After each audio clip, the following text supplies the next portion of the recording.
That looking okay? Yes, very good. Yes. Yeah? And now Yes. I start recording. Just to Okay. let you know. Okay, perfect. So I'm gonna try to see if I can pull the chat up so I can, okay, there we go. Oh, technology. We've been doing this pretty consistently for so many years and it still throws me off sometimes. I always tell people I belong more in a forest than on a computer, but here we are. So just as a little introduction, thank you so much for Elena for sharing a little bit of information. But this presentation is going to be a perspective from my perspective of my experiences with forest school. A little bit about me. So I'm originally from the US. I grew up in Hawaii, in the big island of Hawaii. And then I've moved around quite a bit. I've lived in California for some years, and then I ended up moving to England and was introduced to forest school there. I've been involved in environmental education. I've really come at this from an environmental education background. So I have been a teacher, but I've never done it in a classroom. I've always been outside. But in the UK, I learned about forest school. They have a more formalized forest school training. There's qualification embedded in their higher education system. And so I was really lucky to be able to learn more about it and then take the training. And it really transformed the way that I was approaching the work that I was doing for lots of reasons that I'll talk about a little bit about today. But ever since then, it's really been a wonderful form of not just learning, but I guess existing relationship with the natural world. It's a different approach that I've come to really, really appreciate. And so, as you can tell, I've dedicated quite a lot of my life and my work to learning more about it for myself and also supporting others who want to learn about it as well. I'm currently, so since living in the UK, I moved to the US but to New Hampshire on the East Coast. So very different from where I've been living before for a couple of years. And then now, 4 years ago, I moved to Canada. So I'm currently living on the land of the Algonquin Anishinaabe. So it's the unceded territory of the Algonquin Anishinaabe, also called Quebec. So that's where I am today. And as I've moved, I've learned so much about how place really matters in how you provide programming with the natural world. So although I started with forest school in the UK, I've adapted it wherever I've gone because it's so specific to the places that we live. And there's a lot of depth to that I've been discovering throughout the years that I won't have time to go into today. But just wanted to share that it's people are going to think forest school is something depending on where they live. So there's no like universal definition. So I'm going to be sharing my experiences with it, and hopefully that will resonate or just give some information for you and your journeys as you learn about nature education. So, but before I dive into all of that, I am just wondering if anybody's willing to share just a little bit, just a sentence or less of what you're hoping to learn from this session, just so I get an idea of what you're looking for. And I can tailor it a little bit more to you. So if you want to take some time to just write a little sentence or even just a couple of words in the chat, and I'll do my best to briefly read through them, and then we'll get started. But just to hear a bit more about where you're coming from with this. I think, sir, today we'll learn what is the forest meanings, what is the element of forest. Okay. Thank you for that. How to get people outdoors. Okay. Practical tips. Attracting visitors.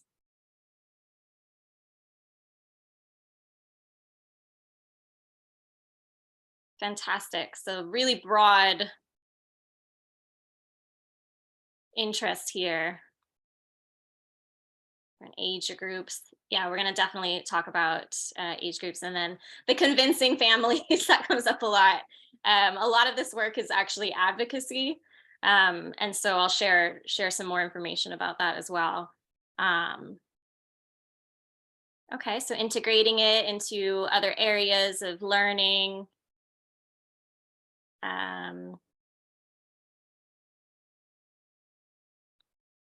People feeling comfortable, because yeah, so many people are taught to be afraid of the outdoors, insects. Absolutely. Okay, and integrating it into schools, which I'll be talking about. Okay, so I think that gives me a little bit of an idea of where people are coming from, and we'll cover as much as we can in the short time that we have together. So this is just a little overview of what I had planned for today, and we'll also try to go into some of the questions that you're coming with as well if it doesn't cover it. But really what I'm going to give just a brief introduction about is, what is forest school? And again, what that is depends on where you live, but I'll give a general idea of what it means to me. What does that actually look like in practice? There's all these sort of theoretical ideas about how to do this work, but what does it look like when you actually do it? And then I also have some really significant questions that are guiding me in this work, that I'll talk about as well, that will be integrated into this. So how can we create programs that are accessible, equitable, and inclusive? That comes up a lot, particularly in forest school in North America, because it tends to be associated with private preschools. And so it's something that's not accessible for a vast majority of the public. And that's something that is different from what I experienced in the UK. And so now that I'm living in North America, really figuring out how can we make this so that it's not just private programs. So I have done some work integrating this type of programming into public schools, which I'll talk a little bit more about. And then the other thing is, it's a really forest school, and that terminology comes from Europe. So this is a European approach, and it's really caught on with people all over the world. There's a lot of interest around it, a lot of people wanting to seek workshops like this one or training and whatnot. But it's figuring out, how do you take a European approach and implement it elsewhere? And what are the issues with that, particularly where I live on indigenous land? So we'll dive into that a little bit as well. So I would love just a little interactive again, once more. What's just one word, the first word that comes to mind that you think of when you hear forest school? Oh, lovely. Free, play, outside, trees, trees. Calming, wood, study in nature, peace. Amazing. Exploration, fun. Oh, wow, this is incredible. Amazing. I agree with you. Okay. So a brief history. You can keep typing your words and I'll try to keep track as much as I can, but I'll move on. So just a little history that I've already talked about a little bit, but it's forest school hasn't just come out of nowhere. It is something that's been built upon approaches that have come before it. So there's a really deep and rich history, and the way that it's sort of come up in modern day. And it depends on where you are in the world, that history. It's unique to each culture and to each place. And so really just wanting to acknowledge that educating children with the land is not something new, even though it's kind of attributed as this like rising movement of alternative education. It's not new, and indigenous cultures have practiced this form of education for millennia. But the current forest school movement is attributed to being inspired by European countries. So it's particularly from Scandinavia and Germany are sort of the originating. The UK model of forest school was actually inspired by Denmark. So we don't have a lot of time to talk about all of that, but I just wanted to give a little bit of context. And I do have a link that these slides will be shared with you. And there's a link in there of a article that I wrote about the history for the UK and the US at least. So just a little bit. You've shared your word and what you're hoping to learn and all of that, but I just wanted to share a little bit about what forest school means to me. So I was introduced to forest school in the UK. I was working in environmental education already. It was mostly doing one-off field trips with schools. So I was working for a nonprofit, for example, and schools would have a field trip. We'd go to a local park or a nature reserve, and I would run curriculum-based lessons. So it was highly planned, highly managed. There was a timetable. It's what school is really designed as today, but outside. And then when I learned about forest school, it was a whole different way of approaching my role as an educator, the interactions with the children, and then what we were even doing with the natural world. And it took me years to really understand how it worked, and to really, there's some rewiring of the brain that it takes when we're so conditioned to expect learning and schooling to be a certain way. So the forest school training certainly helped me with that. And I also began working with children who had experienced trauma, or they had learning differences. And it was really powerful to see how this learning approach was really supporting these children who were not thriving in a school setting. So that was really powerful for me, and pushed me to continue to pursue this. So I'm coming at this from an environmental education background. At least that's where I started, but there's lots of lenses to view what forest school is and why we do it. Some people are really focused on the child development aspect and how the natural world can really support, particularly for young children, their development. Then there's also the well-being, which I've touched on a little bit with the children who were struggling in a mainstream school, and how being in a natural environment and learning in this way really supported their emotional and their physical well-being. So I encourage you to think about what lens you might view this through, and think about what your why is. Why do we do this?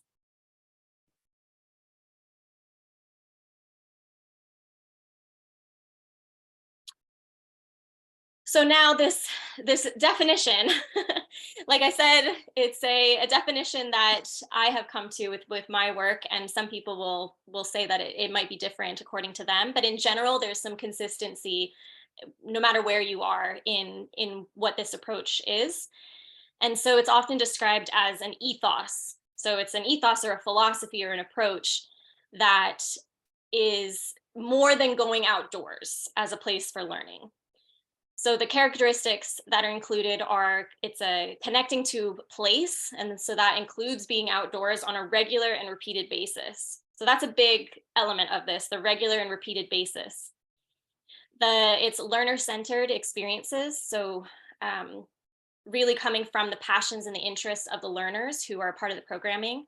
And that contributes to their holistic development. So you'll hear these words like emergent learning or inquiry-based learning. And I'll talk a little bit more about that. And then it's play-based. So this idea of process over product, which I'll explain a bit more in a bit. And then supporting risk in play. No matter what you do, if you go outside, there's going to be elements of risk. In fact, no matter where you go in the world, even if you're in your house, there's still an element of risk, but there are different risks when you're outside with a group of children versus in a classroom. So how to support that. And then educators that are really rooted in the theory and the practice. So talking a little bit more about the outdoors on a frequent and repeated basis, it's a bit vague what this means. So for some programming, it's a few hours once a week, maybe for 6 weeks.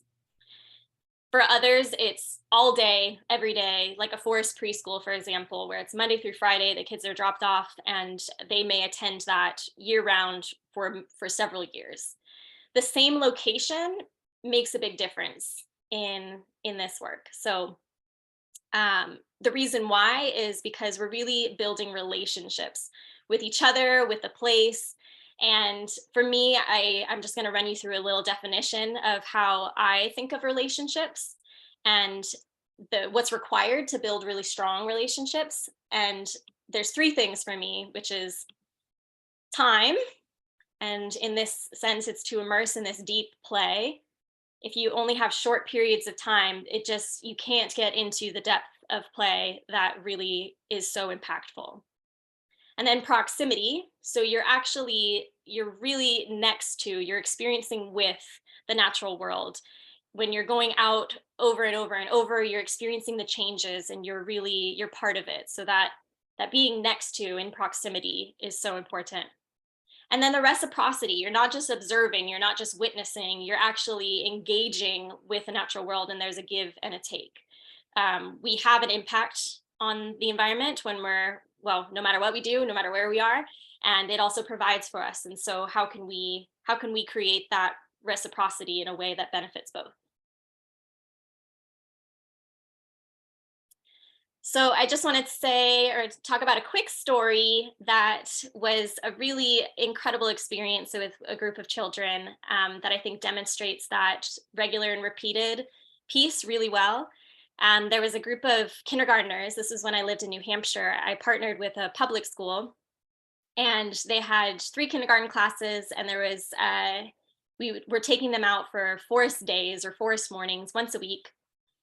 And before the program started, there was just a few staff who knew about this raven's nest that was up in a pine tree near the school. And we were taking the students from the school. We just had a short walk to an area with a few pine trees. It was a small area, but it was a really beautiful place with white pine. And there was a nest that had been built years before, or for several years, by these ravens. And so the teachers were aware of it. But that was kind of the extent of it. And we ended up, while we were walking to the site one day, we saw a raven swoop down and land in the nest. And that just sparked a whole learning opportunity, because the children were so excited about this raven and seeing it, that I brought in some resources to learn a little bit more about ravens and the difference between a crow call and a raven call. And we practiced that. And so every time that we went out once a week to the area, we had to pass by this nest. And it was just coincidentally, every time the raven would show up, and then it would start to call to us, and the children would call back. And it was as if they were having a conversation. And after the 5th week of doing this, we had watched as well that they were building the nest. They were bringing little sticks and everything like that. So it was seeing their whole ecology of what was happening as the ravens were. This was in the springtime, as they were nesting, getting ready to lay eggs. And then on the 5th week, this was in a city park. There was a group of workers who came in. They were doing some tree work, and they had marked that tree with the nest in it to cut down. And my colleague happened to be there setting up on the morning that they were doing this. And so she saw them cutting down trees, and she asked them, "What's going on?" And they said, "We're going to have to cut down this tree." And she said, like, "But there's a nest in there. We have groups that are coming out. They're really attached to this. Please don't cut it down." And they were like, "Well, it's dangerous because it's got a branch that's overhanging in a certain way," or something like that. And so we have to cut it down. And the news spread, because my colleague told me, and then we told the teachers, and then it became this whole event that we all felt like we needed to protect the tree, and just it was going to be devastating to lose the ravens. And so I ended up contacting the head of the city parks, or park and recreation, and sharing the story. And what happened is they said, "Okay, we're not going to cut the tree down until after the ravens have finished with their nesting." And that's exactly what happened. They kept the tree up. We watched as the birds, they hatched. We watched the parents feeding them, flying back and forth, and then eventually saw the birds fledge. And that is just a perfect example of how, over the course of 5-6 weeks, that's all it took, of being out there for 1 hour. It was such a short program, 1 hour. This relationship had been built to the point of protecting these ravens. If we hadn't have done that program, no one would have known, no one would have cared, and the tree would have been cut down. So I think that's just a really incredible story that I was a part of. And again, just reiterating that this is because we're building relationships. There's the time to immerse in this play, to be in this place, the proximity, we're in it. And then that reciprocity, we were speaking, we were having conversations with the raven. So then thinking more about this learner-led aspect of it, this is often the hardest thing to wrap our minds around. But forest school is experiential. So we're immersed in our environment and we're learning with all of our senses. And we're using our brains, so our head, we're also using our bodies, our hands, and engaging in our passions through, so that could be the heart. And that's the things that inspire each of us individually, rather than something that's dictated by someone else.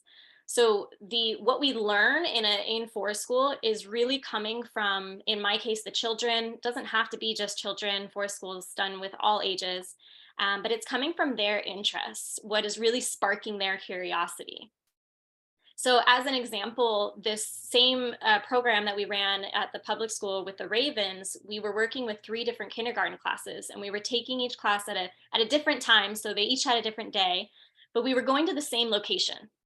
And the curriculum for the kindergarten was the same, but each 3 classes had such different experiences, even though they were essentially going to the same place and approaching it in the same way. So for example, there was one kindergarten class that was super fascinated with puffball mushrooms that they found growing on the ground. And some of the other classes didn't even notice that. So one student did this, essentially a 5-year-old research project on the mushrooms. And then there was another class who was really interested in tree bark and what it could be used for. So they carved white pine branches and they made bark tea. And then there was a 3rd class that were really focused on social play, and they created this game of aliens.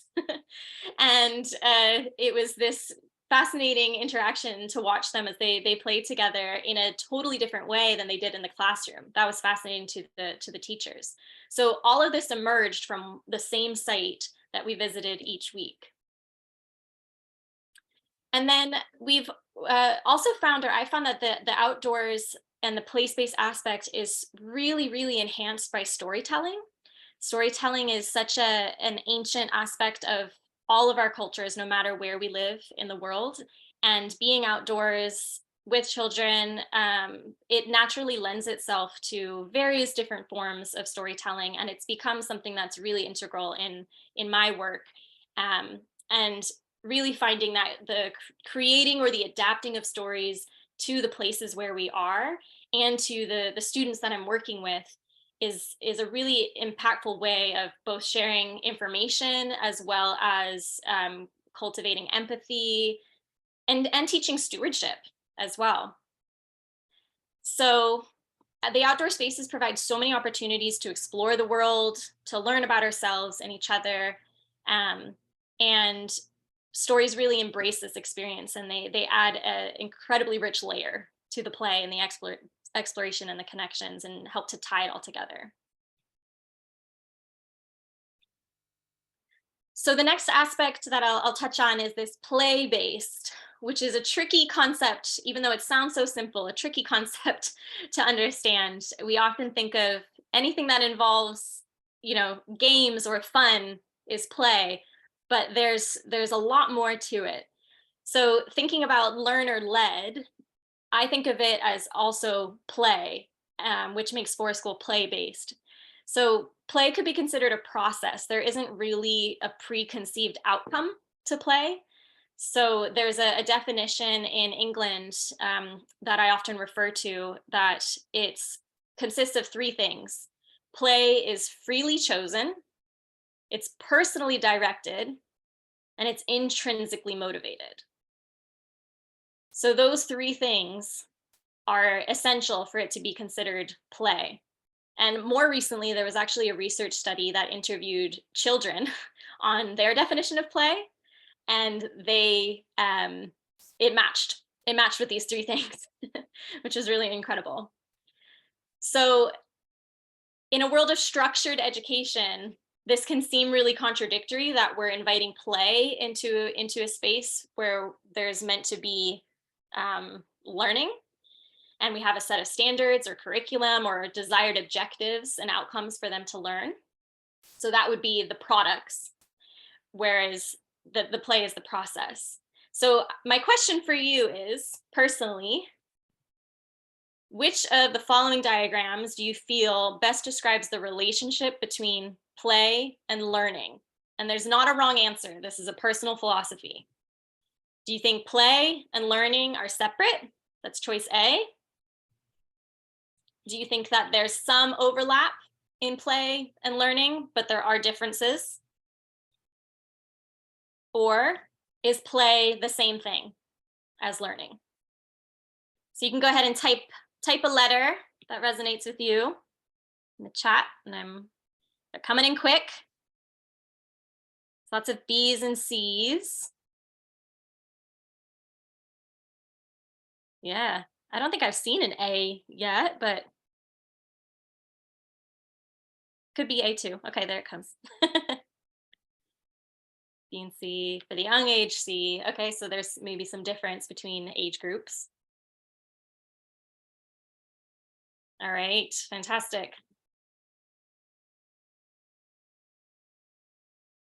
So for me, learning through a forest school approach, play is learning. And so as I've moved from this role of teacher to facilitator and observer, I've come to notice how much children are learning through their play.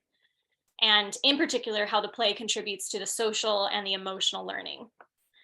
Play provides these opportunities for children to learn how to get along, share with each other, communicate, express emotions.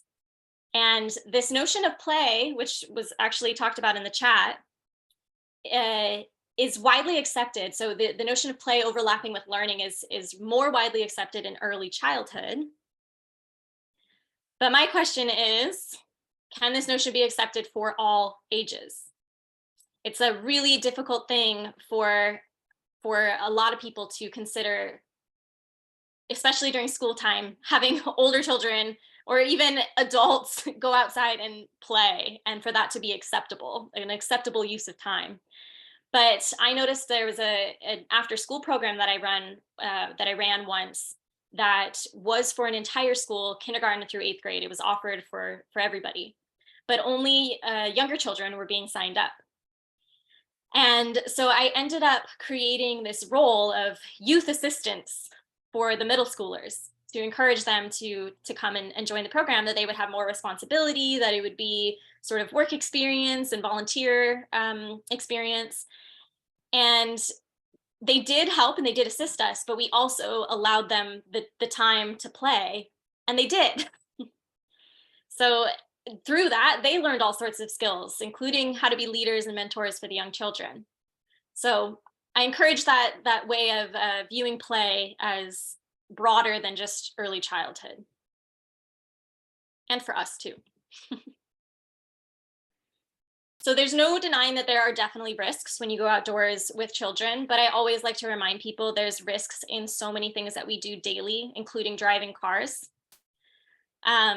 There's so many different theories about risky play that I don't have time to go into today, but the outdoors provides phenomenal opportunity for children to really stretch their understanding of their own bodies and their own abilities in a way that actually prepares them to better assess risks for themselves and in the future. So a risk benefit assessment is something that's been really integral to all the programs that I've been a part of. And that's something that can also support others to feel more comfortable with providing programming like this that has risks, like tree climbing, for example, or using tools, or being near dangerous elements like water and fire, being in a place where there's no walls, so children could disappear or get lost. But the use of risk benefit assessments, they're a tool that where we think through the risks in advance and how we can address them. And then also considering not just the fear aspect of what if something goes wrong and what do we do about it, but also, well, what is the benefit of allowing this risk to, or for children to engage in this risk? And acknowledging that there's a balance and that sometimes the benefits outweigh the risk itself. So there's a whole structure to this, and there's courses around risk benefit assessments, and it's part of forest school training in the UK and so on.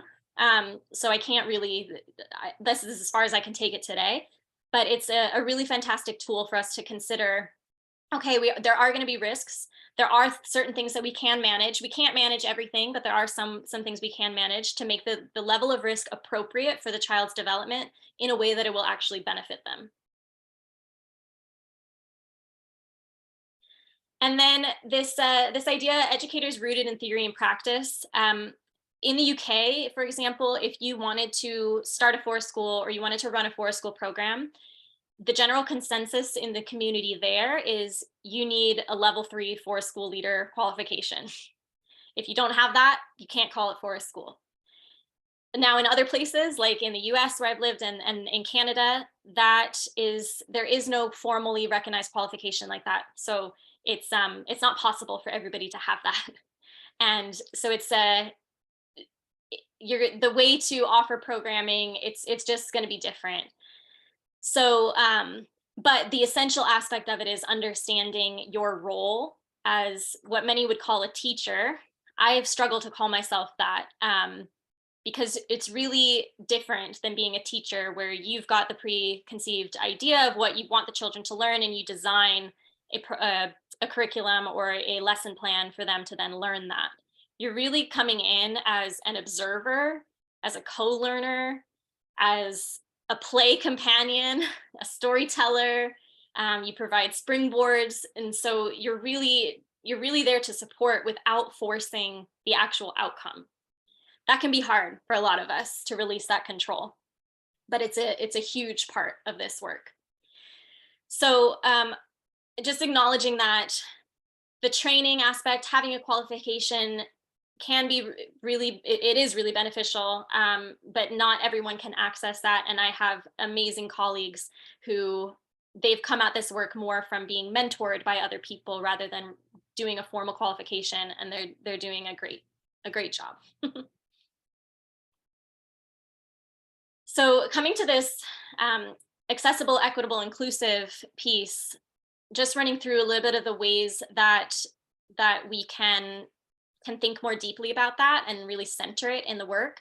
It's one of the reasons that I've focused on working with public schools, because that means that it's accessible for any child that's attending that public school. And most children go to public schools. It also means that if it's part of the larger system, then it makes it available for those who might have learning differences or physical ability differences. And it, at the same time, embraces and celebrates the diversity, which is really part of creating programs that are place-based.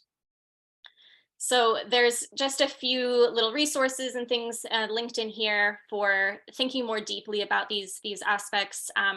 Forest Days is something that's catching on, particularly in the Northeast of the United States, where public schools are taking classes out of all ages from half a day, a morning, to a whole day each week, or potentially more. There's also lots of resources around supporting learning differences or neurodiversity in an outdoor environment. There's a fantastic book called Forest School and Autism by an author named Michael James, who's from the UK. And then there's also a little link here to a storytelling tool that a dear friend of mine, Lander Nesbitt, created, that helps us to think more about how we can create and tell stories that are more inclusive.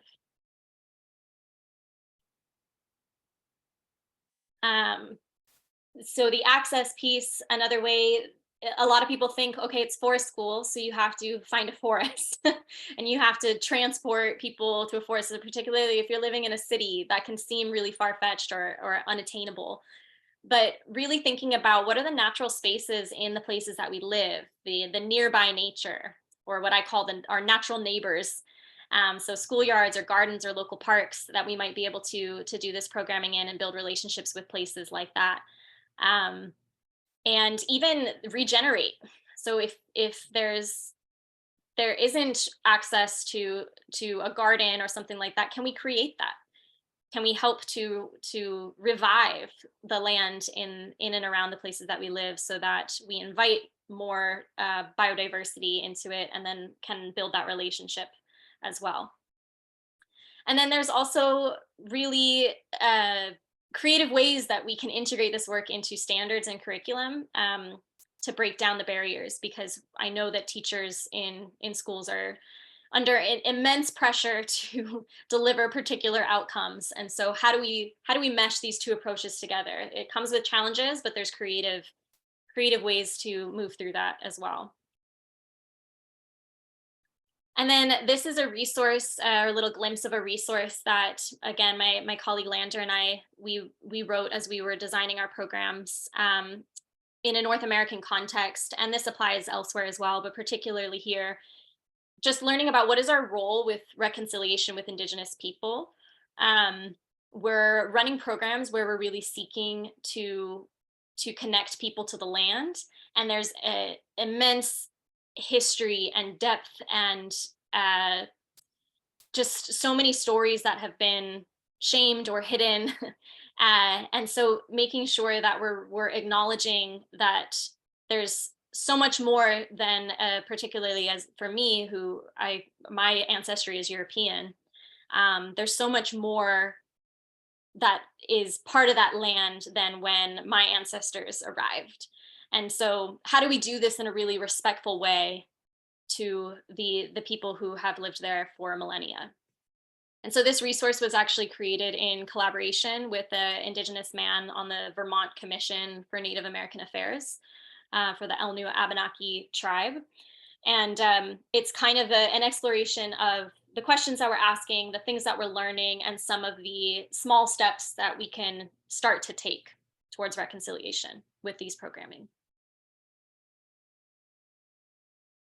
I've already talked about this, so I won't go into it too deeply, but there's just some research, or resources that I'm sharing here about the connecting of this type of approach to curriculum-based schools.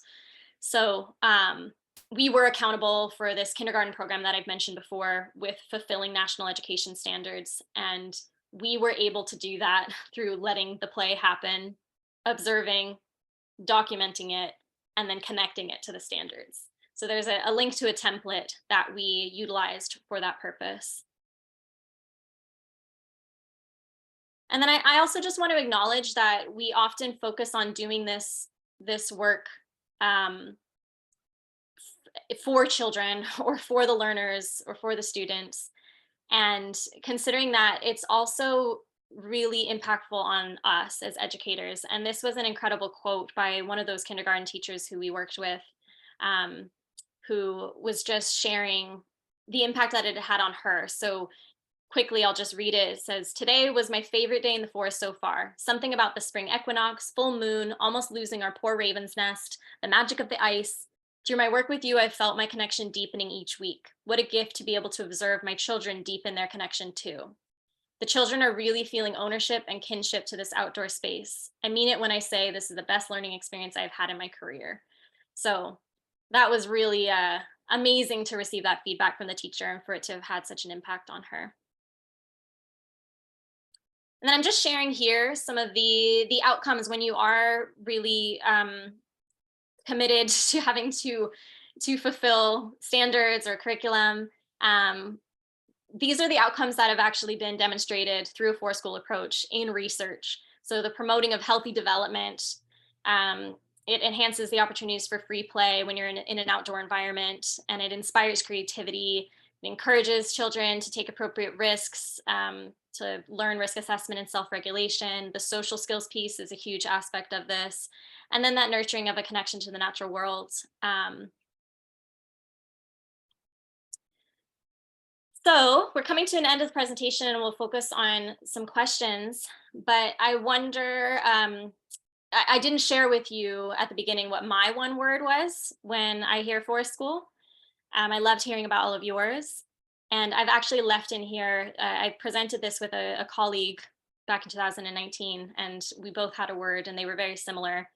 But my word is relationships. That's just such a critical piece. And then her word was connections. So I would love to hear from you in the time that we have left of what your questions are. I don't know if Elena, if you wanted to go through anything that I might have missed in the chat, or if I should just monitor the chat the best I can. So first of all, here's another round of applause. So thank you so much, Cailyn, for this inspiring presentation that you share with us. We will help you to facilitate the chat. Actually, me, Fitch, and Renda, who are like core staff, has been like has been collecting and gathering the questions. So in addition to that, if people have other questions, you can start like raising your hands or like writing your question or comment in the chat, and we will help you with that. So I think one of the first questions at the beginning of your presentation was from Gottman, and she works in, or like the person works in the IT, and it wants to know how to connect his working technology with nature education or forest school in the case. And I found that like very interesting, because there's idea of like technology being opposite of like being outdoors. So I think it's like how would we address that tension? Or yeah, I love that question. It's actually something that I have a blog post that I'm planning on writing that I haven't done yet. There's a lot of debate in nature education in general, but also in forest school, of what is the role of technology. And there are some people who are like, it should be kept separate, keep your phones, keep everything away, just be outside. There isn't a role for technology. I take the approach that this is part of our life, and technology is a tool. And if it applies in a way that is really beneficial to what we're offering, then I think it can work. So I'll give an example of recently in a couple different ways. There's an app, many of you probably already know about it, but it's called the Merlin Bird ID app. Yeah, I think that's from Cornell as well, right? yeah.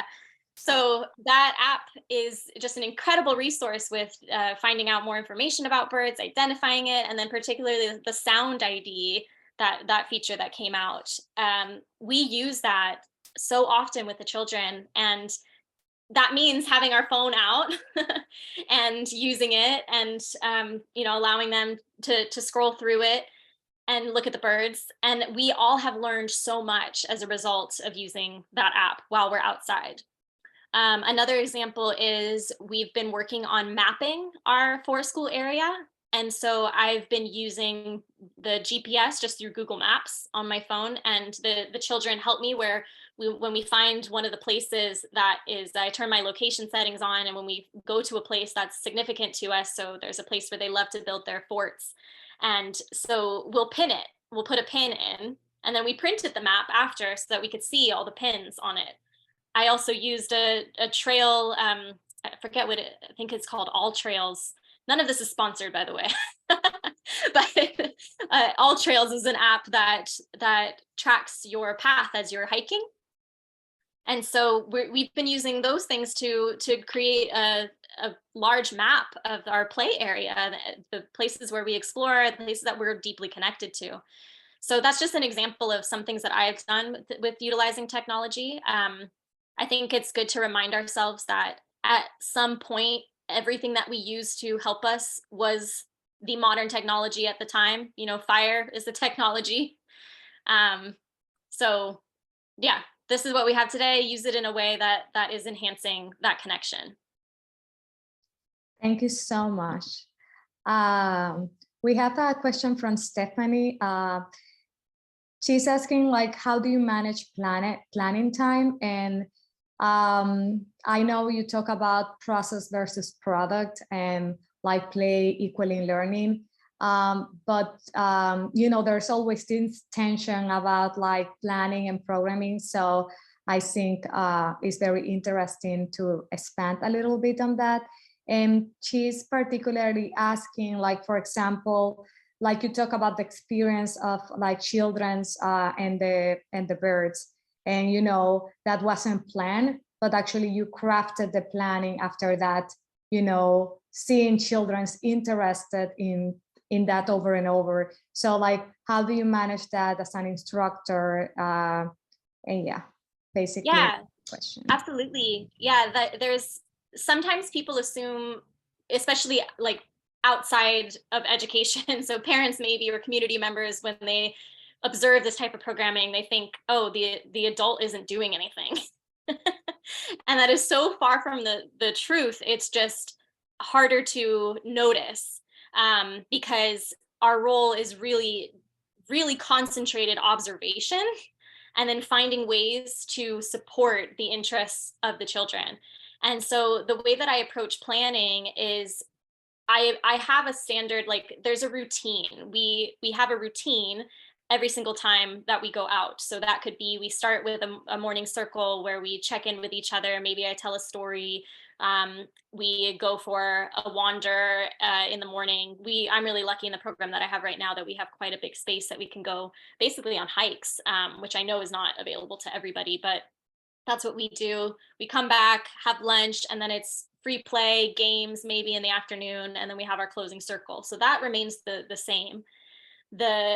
What we do in the moments in between is constantly shifting and changing. And I do what I would call it backwards planning. So after the first session with a group of children where I've introduced this routine and I've spent the day really observing what they're interested in, maybe we've gone on a walk and there's a wasp nest that's up in the branches and they're so fascinated by what that wasp nest is, or we went exploring the other day and found this really incredible, I think I even have it here, this type of rock that's blue. And so that was sparked curiosity. And so what we ended up doing is after that session is done, I think, okay, if they're really interested in nests or they're really interested in rocks, then I'll bring more resources around geology. We'll learn more about what type of rock this is and where it came from. The same thing happened with the ravens. Like I talked about, when we saw the nest being built, then there was a nest that had blown down from a different type of bird out of a tree that I found. And so I brought it in to show them so they could actually physically hold the nest. I brought binoculars so that they could look up and watch the birds. So I hadn't planned to do that until after I had observed, but I'm still playing a role. So it's backwards planning. I plan after the session for the next one, and then also understand that probably about half of what I plan won't happen. But it's there. It's there to support them should it take their interest. Thank you so much again. We have a question from Amy, and she's asking, how do you train parents or other adults who want to volunteer as facilitators? That one is tricky. I think when parents want to participate with their child, it really does require some communication with them in advance. It's a difficult philosophy to implement at first. And it's also, I think, difficult to implement with your own children, or more difficult to implement with your own children, potentially. So in terms of training parents, I think finding a way that works for you in being able to communicate with them what your approach really is and break down what their role is, that and the expectations around it, that it's about, observation is key. There's of course going to be some safety responsibilities as well, and although we're allowing children to participate in risky experiences, we're also monitoring those experiences and dynamically assessing them in the moment and bringing it back to an appropriate level of risk if it's going beyond that. So that's all part of the role, but I think it's also taking time. I think that having an opportunity, one of the most powerful things that has helped people to understand this approach is to be an observer. So go to a program and watch what happens. And so maybe that would be an element of doing that first, of like, come and observe and see how this goes before you're actually responsible for anything. So just like we only have 3 minutes left, that might be only one question left. The chat is full of lovely comments and very interesting question. So just so you know, if you want to read it, but like we have like time for one last question, and it's from Sheva. And she's a teacher in a small regional school. And she's asking about like budgeting and how much capital required to enact or design like a forest school, because she thinks that it might be costly to engage in such type of education. Yeah, great question. This really depends on what your context is and what you're trying to do. If you're trying to create a full-time preschool in the Canadian forest, you're gonna where there's no building accessible or anything like that, and you're gonna be running through the winter, then you're gonna have a high cost because you're gonna have to create some type of structure that you can go into and warm up during the freezing cold weather and whatnot. I know some forest schools here have bought yurts, and those can cost thousands of dollars. But I also, when I started running programming in New Hampshire, my budget, I started programming with $100, and $70 of that was a Kelly kettle, which is a transportable kettle that you can boil water. Because I knew that I was going to be working in public spaces where I wouldn't necessarily have a fire pit. And I wanted to be able to boil water, to make tea, to warm up, and have like a little mini fire that wouldn't damage any of the area, wouldn't leave a trace behind. So for me, that was important. So I spent $70 on that. And then the other 30, I went to thrift stores and bought a handful of things. Oh, I bought a first aid kit. That's essential. So I think that was like maybe $20. And then the rest was just thrifted things that I was able to find for, whatever else we might need. But you need a lot less than you think you do when you're outdoors, because the outdoors is the inspiration for play and for learning. So you don't have to start with very much at all. Just go outside. Thank you so much, Cailyn. Like again, like another round of applause, because like we are delighted of your time and also your work and experience. So everybody have like the website of Cailyn in the content course on their webinar. You have access to 2 links that she sent beforehand. And now it is time to end our webinar, and thank you so much for your generous time. And I hope we continue in touch and continue learning about you. And she also has the book that you are welcome to read and to buy it, so you can continue learning about this amazing opportunity to get children and youth and even adults outside. Thank you for having me. And I just shared my screen again. Please feel welcome to stay in touch. You can send me an email. If you have questions or whatnot, reach out. I'm here. So thank you all for your time. I appreciate it. Thank you. And thank you all. Thank you so much. Thank you all for being here and joining the webinar. The webinar is recorded and will be uploaded to our platform. So now Fish and Renda will stay with the Chinese community, and they will have some support in Chinese. So people we have a translation for Cailyn's amazing sharing, and then we'll have some conversation in the language of Chinese. So everybody is welcome to stay if you like to hear some another language, and then we're now shifting talking in Mandarin. 好，谢谢大家 ，Cailyn， thank you so much， take care。大家好，任达你在了吗？我们我在这边能听到吗？可以听到，可以听到。你的那个摄像头还是不好用是吗？可以。对我摄像头还是不大行。OK，好的，好，那个。